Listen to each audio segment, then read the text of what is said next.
Hello, everybody. Last time we saw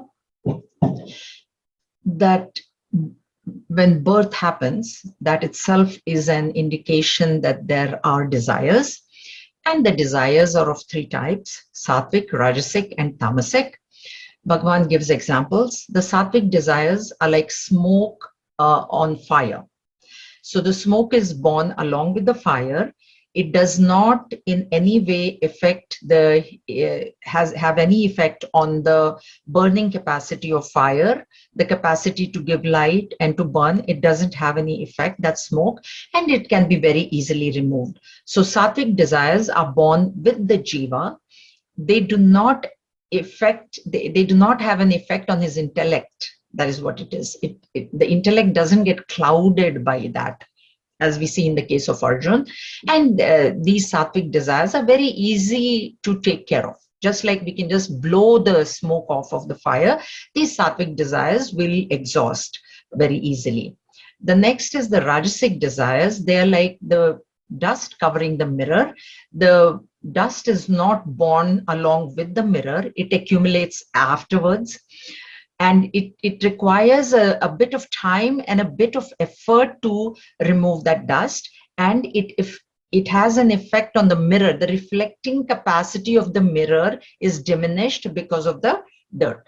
Same way, the rajasic desires, they accumulate more and more because of the actions of the person, because of a predominance of rajoguna, and they affect his intellect. It is covered, and it takes time and effort to remove these type of desires, the rajasic desires. The tamasic desires are like the fetus covered up in the womb by the placenta. So it is extreme tamas. And it takes a lot of time, effort, and pain. At least in the dust and the smoke, there is no pain. But for a tamasic desire to be removed, there is a lot of pain. And we see that in the case of addictions. Those fall under this tamasic desires, where there is extreme pain. It's painful to give up an addiction. So these are the three types of examples that cover the intellect. What is this? These are the desires. So these are the three types of desires that are covering the intellect. And avritam jnanametina jnanino nitya vairina. Here, jnanino nitya vairina in verse 39 it is the eternal. These desires are the eternal enemies of the jnani. But the word jnani should be understood as a seeker, because when you take jnani as a realized person, that person is above desires.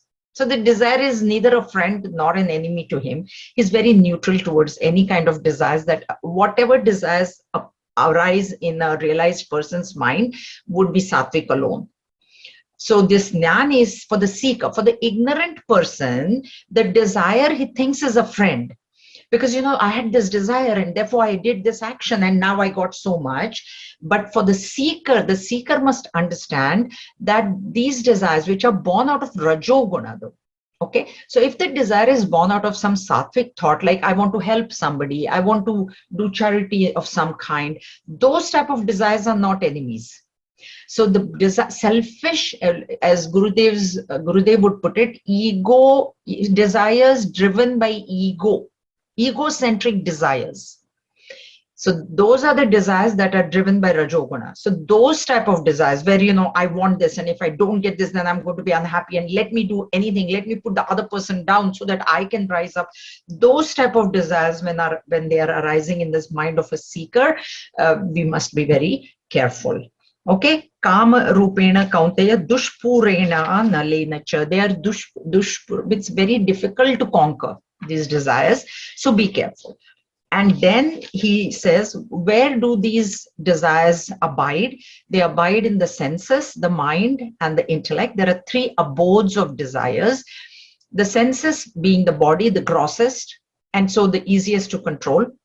The subtler than that is the mind, a little bit difficult to control. And if that desire becomes a conviction in the intellect, then it is very, very hard to remove that desire.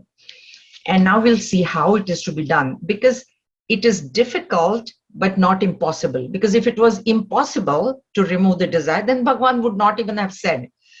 Bhagwan cannot tell us something which is absolutely impossible. Difficult? Yes, no doubt difficult, but not impossible. Okay, so that is where we were at. Now we go on to 41. Tasmat vindriyanyadau niyamya bharatarshabha papmanam prajahihenam jnana vijnana nashanam. Therefore, O best of the Bharatas, controlling first the senses, you kill this sinful thing, the destroyer of knowledge and wisdom. So let's start with the word Bharatarshaba. This Rishabha is bull. Bull is a strong animal.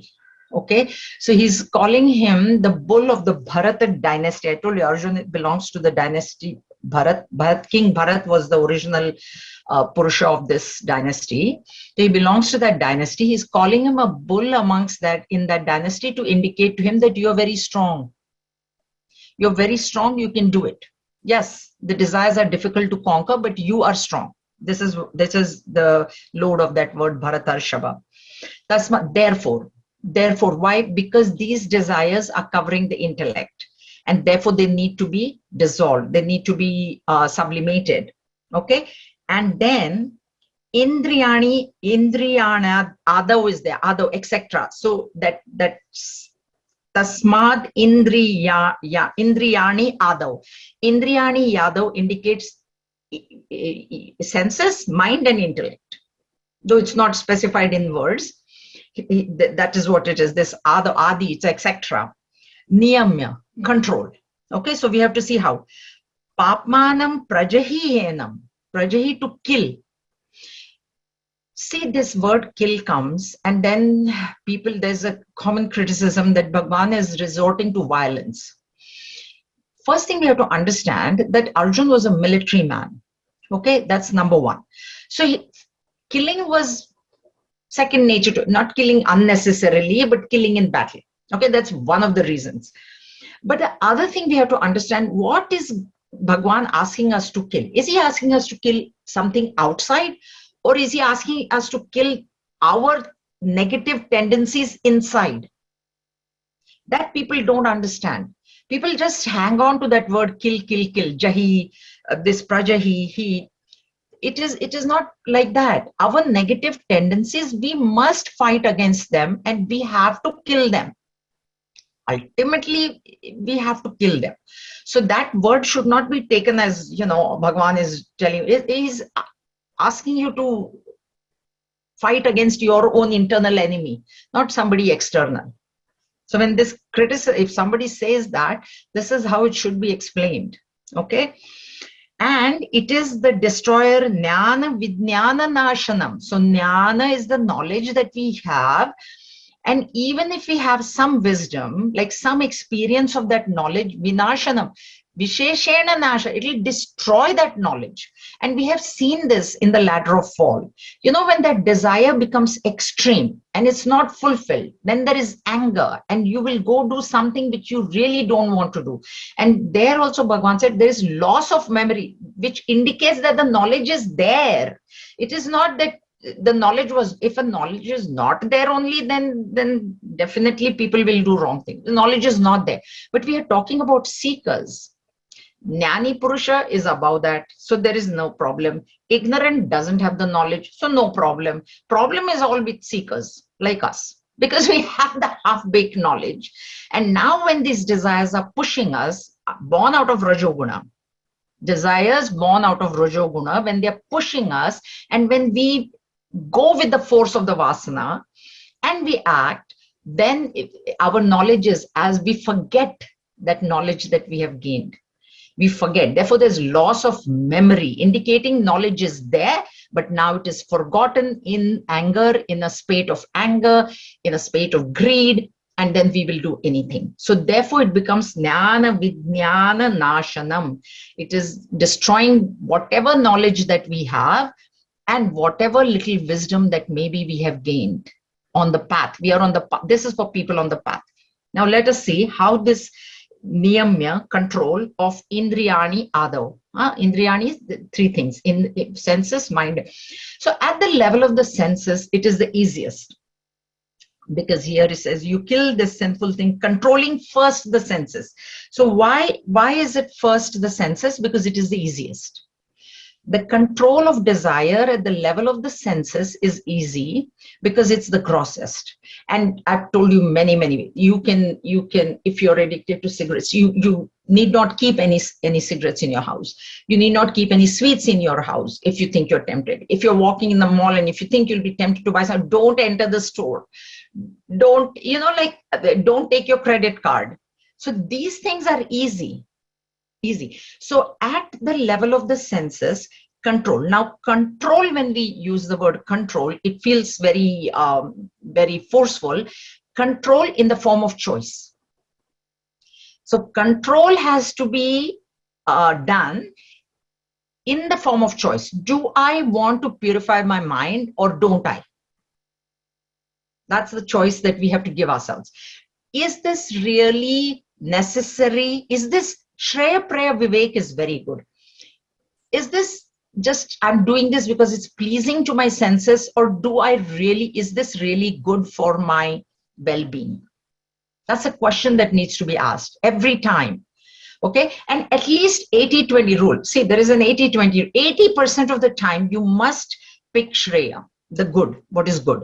So this choice, when you exercise at the level of the senses, it becomes a control. 20% okay, because in training. Then later on, as you go higher and deeper in your studies, 100% control. Vairagya, when it comes, 100% control will come. Dispassion will give you that 100% control. But until you develop that, because we are still on the path, okay? Now, the Shreya Prayer Vivek, where is it arising? It is arising in the mind. So at the level of the mind, for the mind, what is required is education. The mind has to be educated. How will you control the mind? Because mind is subtler than the body, senses. Senses use the choice, but using that choice, even that thinking is happening at the level of the mind. So the mind has to be educated as to what is Shreya, what is prayer. Because if I don't even know what is Shreya and prayer, what is good for me, if I don't know, how am I going to exercise that choice? So there has to be education at the level of the mind, that, oh mind. That's why the mind, later on, Bhagavan will say in chapter 6, this mind is your friend and it is your enemy. We only have the instrument of the mind. Our own mind can become our friend. If it is listening to us, if it is under the control of the intellect, it is our friend. If it is not under the control of our intellect, if it is running behind the senses, it is our enemy. Remember that. So this mind can be tamed. Bhagavan says it can be tamed. It has to be befriended. You make a friend out of your own mind. So who is a friend? A friend is one who listens to you, who will do you good, who will tell you, don't do this, this is not correct. Friend is going to do that because he has your good in mind, a real friend. So if you make the mind your friend, the mind itself will tell you, it's not good for you. The mind itself will tell you. So education at the level of the mind. This is how control has to be exercised. And at the level of the intellect, which is the third abode of desire, it's conviction. See, conviction can go in both ways. Okay? That's why the desire, how does desire happen? Of course, there is a vasana. So there is an external trigger. I see something and that vasana is there for that object. So now the senses have seen or heard or smelt or whatever. And now the mind wants to go after the senses. Okay. And if the intellect is convinced that this is the good thing, conviction can go both ways. So then, okay, then the mind is going to go. But at the level of the intellect, you must have the conviction that this is not correct. This is not what the aim of my life is. This is not what I want to gain ultimately. I am looking for permanent happiness. I'm not looking for little pleasures here and there, which I'm going to get. So that intellect has to be convinced. So there has to be conviction at the level of the intellect, education at the level of the mind, and choice at the level of the senses.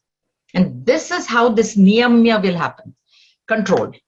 Niyamya word is just control. It means control. But indriyani adav, because that adav is there, that means control only not at the level of the senses. See, Bhagwan already said, he is a hypocrite. Suppose my senses are all but my mind is rushing into those desires. That also doesn't work. That means mind is not purified. Mind is not your friend. You're letting the mind run into unwanted channels.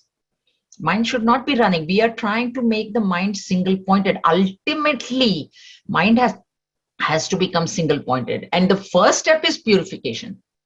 It has the likes and dislikes have to be neutralized. There is no other choice. There is no other way. Okay. So this is why tasma, therefore he says, these are the enemies of the seekers. Jnani word, please understand, not as Jnani. We are not talking, I've already told you, the karmi, the karma yogi, and the Jnani. We are talking only of karma yogis. We are not talking of karmis. We are not talking of Jnanis either. Okay, that's where it becomes a problem, because we are neither here nor there. Halfway. We are halfway. So sometimes we are running. So at least 80% of the time, if we can do this, now that we know how to do it, we can do it. Now he himself in 42, he explains how the Vedantic way of doing it. This is a practical way that I've told you we need a practical way also. The Vedantic way is the next verse. Indriyani paranyahuhu indriyebhya param manah manasastu param buddhihi yo buddhe paratastu saha. They say that the senses are superior to the body. Superior to the senses is mind. Superior to mind is intellect. One who is even superior to intellect is he, the Atman. This verse, like, there is a little note. Read Swamiji's discourses on Kathopanishad. So Kathopanishad, this is a verse not bodily lifted. Bhagavan has not bodily lifted it, but he has lifted the essence from there. Some he has bodily stealing literally from there. Like there's one word he changed, and full everything else 90% was from Kathopanishad, and one word he changed, and okay, now it's become verse from the Gita. This one in essence. So in essence, what this is saying is that the senses are superior to the body. Let's understand. See, senses, if we take the fleshy organs, they are a part of the body. So obviously, when it is said that the senses are superior to the body, they cannot mean the fleshy nose, the ears that you see, the eyes that you see. These are the fleshy organs. They are part of the body. So when they say senses are superior than the body, it means the faculty of seeing, the faculty of smelling, the faculty of tasting, which is subtler than the fleshy eye. Like I said, a person can have perfectly beautiful eyes and may be blind. You will not know. Okay, so there are two things. There is one, the fleshy eye, and then there is the subtle faculty of seeing. Let's just take seeing. It's the same thing, nose, fleshy nose, and then smelling and that thing.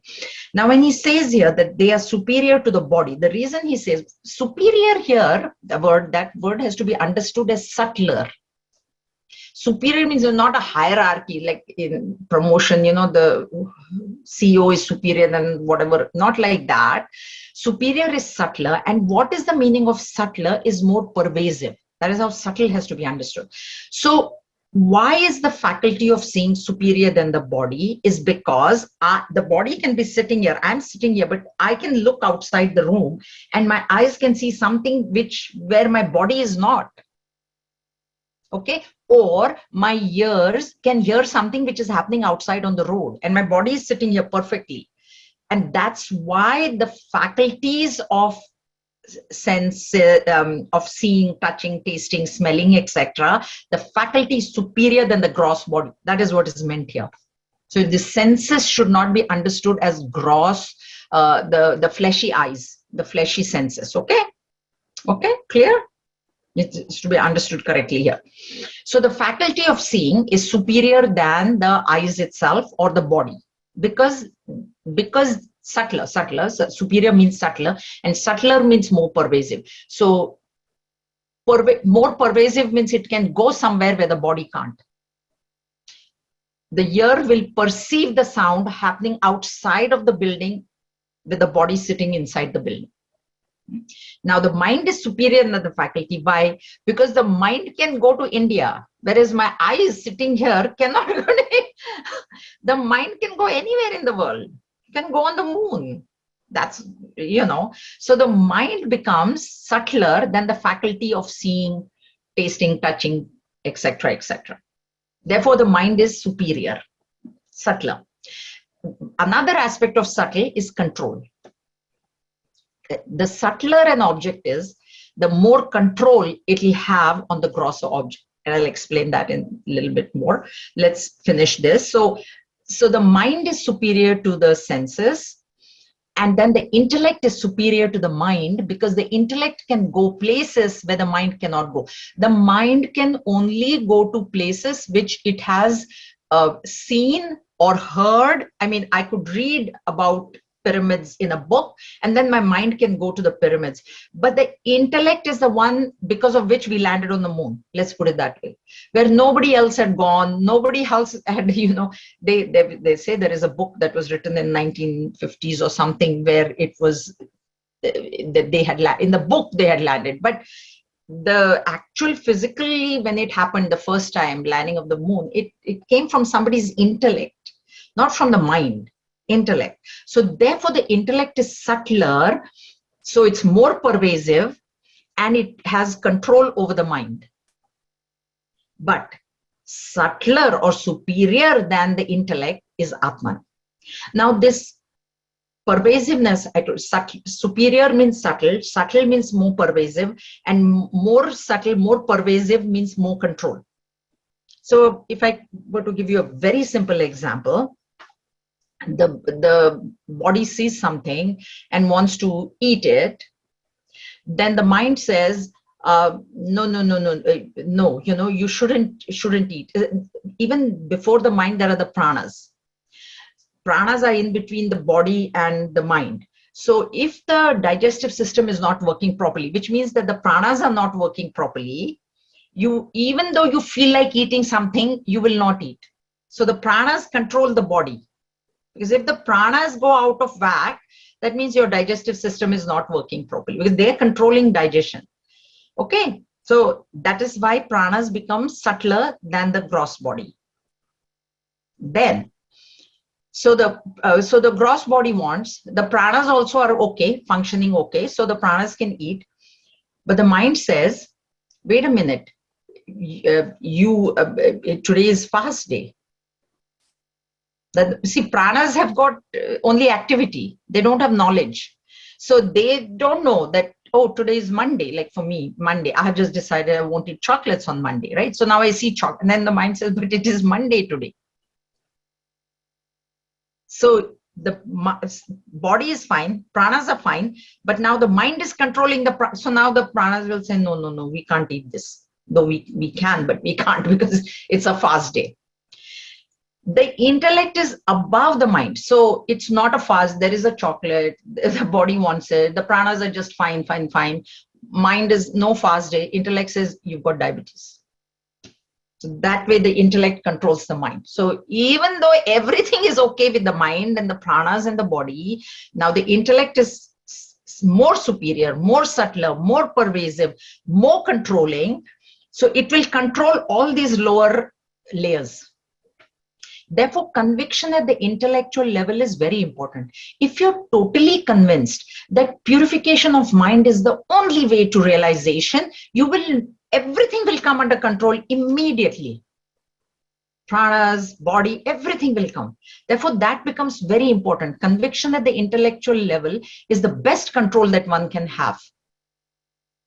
But you can start at the level of the senses, depending on where you are. You're intellectually, when you're convinced, then it is this thing. But subtler than the intellect is the Atman. So that's why the person who realizes the Atman, all these other layers, immediate control comes. But we are not there. here he said, Buddhe parastastuta saha. So he here is Atman, that Atman is superior to intellect. So when I merge with that Atman, when I become one with that Atman, when I come to know that the self in me is the self in all, when I come to know that the self is the substratum of all this, all these other layers automatically they come under control. But we are not at that stage. So we can go up to the intellectual level, and we must try. This is what this is. Okay, this verse is. That remember that what is superior will control. What is superior is subtler. What is subtler is more pervasive. What is more pervasive will control. The subtle will control the gross always.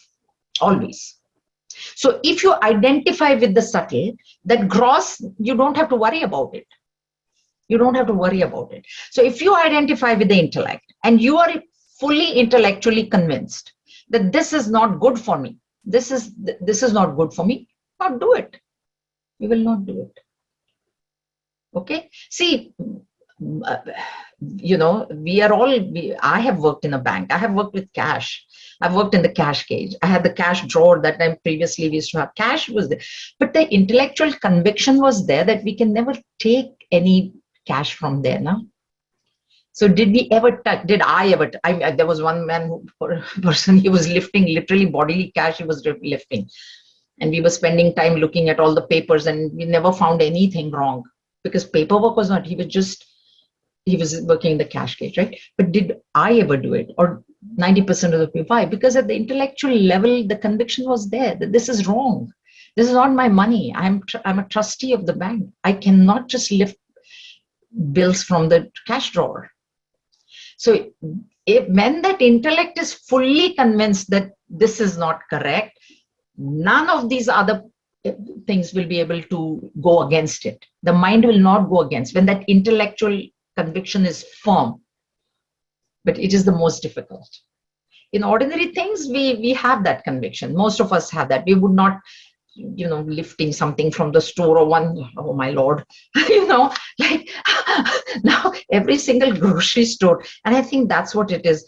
No bags allowed in the store. I'm like, one. Then I thought, you know, like anybody can, probably they were doing it, take one apple, put it in the bag, and then, you know, like, this is just my imagination. But those kinds of things will never occur to us, right? Because intellectually we are very convinced that that is not correct. So when intellectual conviction comes, and then some in chapter 2 also in this we said raso hamapsu counted, like when that's maybe some slight rasa, some slight taste for desire remains, that will go when you see the supreme. That is the highest. Okay, but for us, yes, that is the goal, but we need to be at the level of the intellect at least, minimum. All right. Evam buddhe param buddhva संस्तभ्यात्मानमात्मना jahi shatrum mahabaho kamarupam durasadam. Thus, knowing him who is superior to intellect and restraining the self by the self. Note the first self with a small s and the next self with a big S. Slay you, O mighty armed, the enemy in the form of desire, no doubt hard indeed to conquer. So Mahabaho we start with, mighty armed. This word name is used both for Arjun and Bhagwan, but here it is Arjun and Mahabaho, once again reminding him of his strength. You have the strength. You have the strength. We have the strength. We do have the strength. Okay? We just need to tap into it. So reminding him, Evam buddhe param buddhva, go to that which is superior even to the intellect. Hold on to that which is even superior to the intellect. Holding on to that. Holding on to my feet. Later on, these are the words Bhagavan will use. Holding on to my, doesn't mean that physically hold his feet, but have that intellectual conviction that this is correct. This is correct. Samsthabhyatmanamatmana. Control the smallest, therefore the small s by the big S, and those are the layers. Control the body with the pranas. Control the pranas with the mind with the intellect. And finally holding on to that supreme. control all these other layers, control the desires, because these are what are covering your intellect. That's why also, later on in chapter 14, you will see the three gunas. That is why it is said to convert rajas into sattva, because when your whole personality converts from tamas into rajas into sattva, desires also automatically get converted. Personality is what? Your whole mind, intellect, body, right? So at the physical level, start eating foods which are more sattvic. Have a disciplined life. That is sattva. Tamas is like not doing any. Rajas is like, going all over the place and not getting half of those things done that you wanted to do because you're so excited. So get into sattva. That way, what will happen is physically, when you eat sattvic food, mind will become sattvic. What thoughts come in the mind will become sattvic. And then the desires will become very easy to control. Okay, this is what is self. By the self means these layers. Work with the layer. It's like a rung of the ladder. Nobody is asking you to suddenly go to the last rung of the ladder. And I've told you, yeah, goal is grade 12. Why bother going to kindergarten? That's not correct. You have to go to kindergarten and grade 1 and 2 and then reach 12. So this is how you do it. And Jai, once again, kill. That's for Arjun. For us also. Sublimate. If you want a milder word, sublimate. Because suppress will not work. Suppression is not going to work. At one point, you can suppress, but ultimately what is required is sublimation of that desire. Sublimation is when you surrender to a higher goal. I've always given you the example of the Olympic athletes. They have surrendered to the gold medal.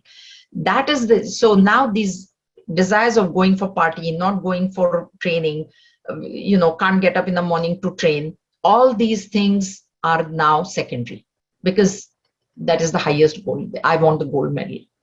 So when you hold on to that highest goal, all these lower ones will start dropping off. This is how you do this killing sublimation. Shatrum, it is your enemy. Desire, because they're covering your intellect. Why are they my enemy? As seekers, this is for seekers, for spiritual seekers. Because they cover the intellect. They will make you do things which you really don't want to do. They'll make you do things which are wrong. So don't. Mahabaho, strong, mighty armed one, Kama Rupam Durasadam, Kama Rupam, form of Kama, desire, this enemy, which is in the form of desire, and therefore we have, Bhagwan has already explained those three types of desires, etc., etc. Yes, indeed difficult to conquer. I'm not saying it is easy. Spiritual path is never easy. Kathopanishad has called it as walking on a razor's edge. So imagine walking on a razor's edge, how difficult it must be. Right? Nobody is saying it is easy, but please remember that it is not impossible because people have achieved it. Okay? This is Almighty, the enemy in the form of desire. No doubt, hard indeed to conquer. And later on in 6, he will give the two ways, Viveka and Vairagya. First, discriminate what is good for me, what is not good for me, and then have dispassion towards that which is not good for me. I'm going to read this, and then we have time so we can take some questions.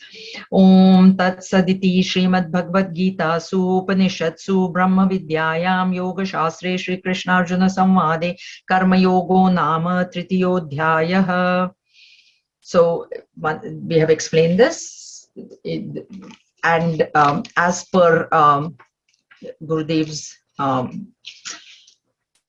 instructions, we read the first verse once again to indicate to us that the studies are not complete, that we will continue studying. Atha Tritiyodhyayah Arjuna Uvacha Jayasi Chet Karmanaste Mata Buddhir Janardana Tat Kim Karmani Ghore Mam Niyojayasi Keshava. It started with a question.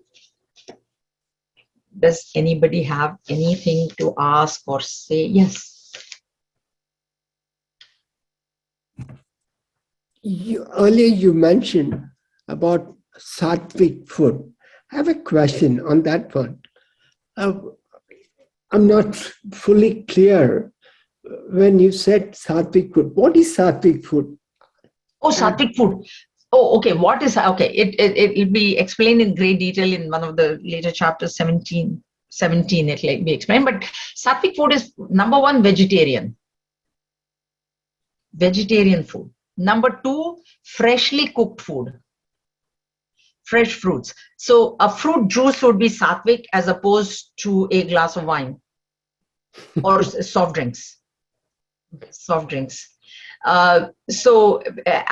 Garlic and onion is rajas, garlic is tamas. So if you can avoid those two, like I eat both, let me tell you. But what my principle is now is that if that recipe calls for these things, I will add. I know people who just add because see, garlic is very good for cholesterol control. Let me tell you. Okay. And there are people who are just eating garlic left, right, and center because they want to control their cholesterol. So that is high identification with the body. So if you want your mind to be sattvic, the food that goes into your stomach, part of it goes into making the gross body, but part of it goes into making up your mind as well. Right? So sattvic food, generally sweet is sattvic food. Like those who have a sattvic bent of mind, they will like fruits that are sweet. There are people who eat lime, you know that lemon they eat, rajas. That tells you there's predominance of rajas. So if we want to develop sattvic, this I use lemon in my salads and all, but that is different than just eating the thing like that. So sattvic food is that which will make your mind calm. Okay. See, in the afternoon, you have a fruit juice or a salad and a salad for lunch, as opposed to like, you know, some non-veg curry and rice and all that. How will you feel? The body will tell you that you have eaten something which is not sattvic. So anything, fruits, vegetables, all that is sattvic, freshly cooked. That's for Swamiji's, you know, it is said that food should be cooked within 4 hours of eating.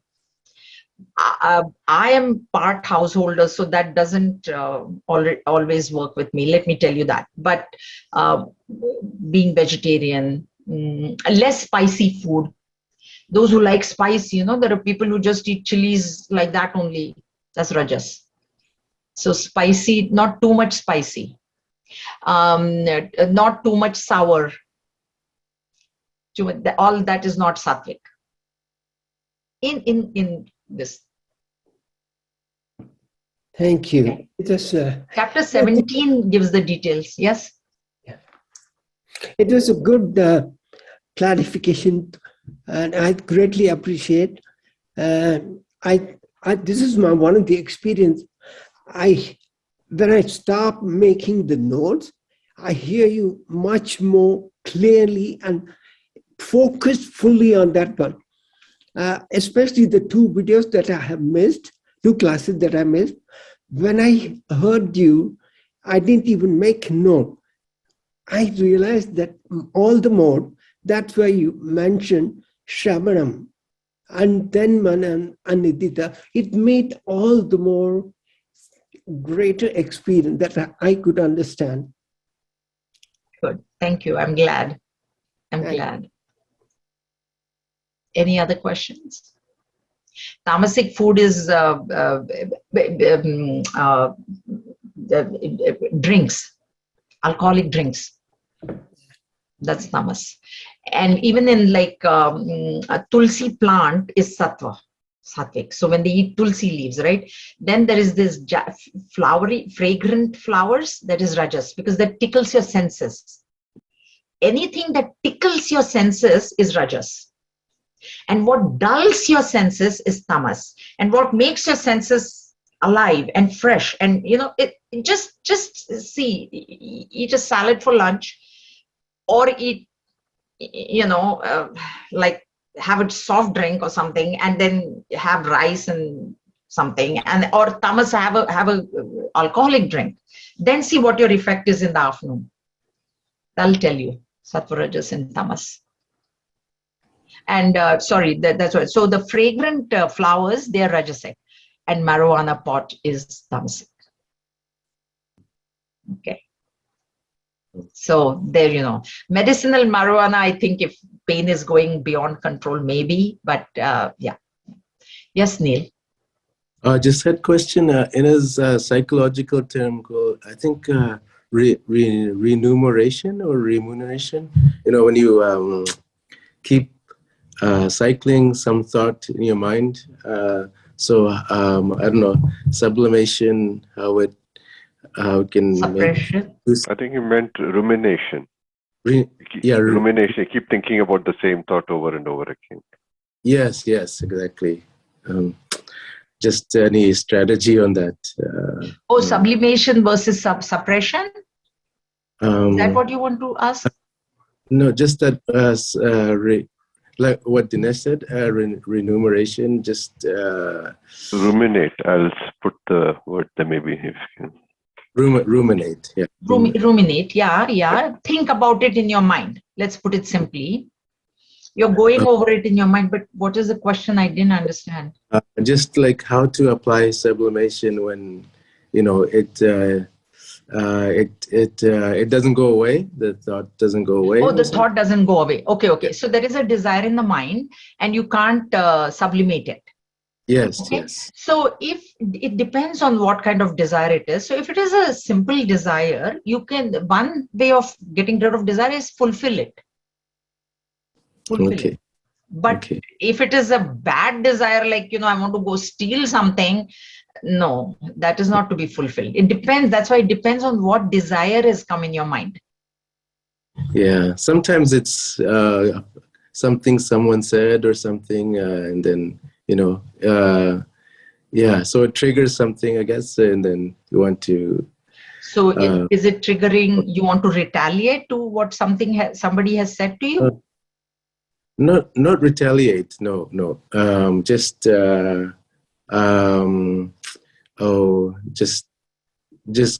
giving. Like somebody mentions a movie and then you want to go see it, something like that. Or somebody mentions a restaurant or a movie or a sale. Hey, that's a great sale going on there. Is that type of thing that you're talking about? Yeah, I guess, I guess various things. Just something to give a peace of mind or calm the mind. So if it is a simple enough, if some say there is some sale there, and so you can go fulfill it. I was having lunch with a friend of mine and she said, I want to have a South Indian thali. Okay, fine. So we went to a South Indian restaurant. So simple. Food had to be eaten, lunch had to be eaten, and I have no problems, with that sort of thing. It's a vegetarian thali, so fine. So it depends. It's very, very, it depends. You have to know, you will know what is good for you and not good for you. Right? Yeah, okay. Sublimation is when you attach to the higher and let go of the lower. Mm-hmm. And that's the best example. If I want the gold medal, then I must not be sleeping in the morning and not going for practice or do whatever the coach is telling me. I think I gave you the example. Michael Phelps, who was the greatest swimmer, US swimmer, he used to eat an omelette of 12 eggs every morning. 12 egg omelette every morning. He was the gold medalist for so long. Then I read his story also. Then he got into drugs and then he came out of it and all that. But when he was the reigning champion, swimming US champion, he was doing that. Suppose if he said, no, I want to eat pancakes and syrup or something, then no, but he wants a gold medal. So you better eat the eggs. You eat the protein. Right? I think you, it's the attachment. I think that's what you brought a good point. It's so just letting go of the attachment. Let go of your likes by knowing what is good for you. Yes, I like to do this, but it's not good for me. Then don't do it. Thank you. Any other questions? So on the last page of my book, I have written 12 points. It's like a synopsis of this chapter. So I'm just going to read them. Point number one is there are two paths: path of jnana and path of karma. Jnana requires purity of mind. Jnana has purity of mind, jnani, and is the direct path to realization. Karma is meant to get purity of mind. Okay, karma is to get purity of mind, and it is the indirect path to realization. No karma, point number two, no karma by itself is good or bad. By itself.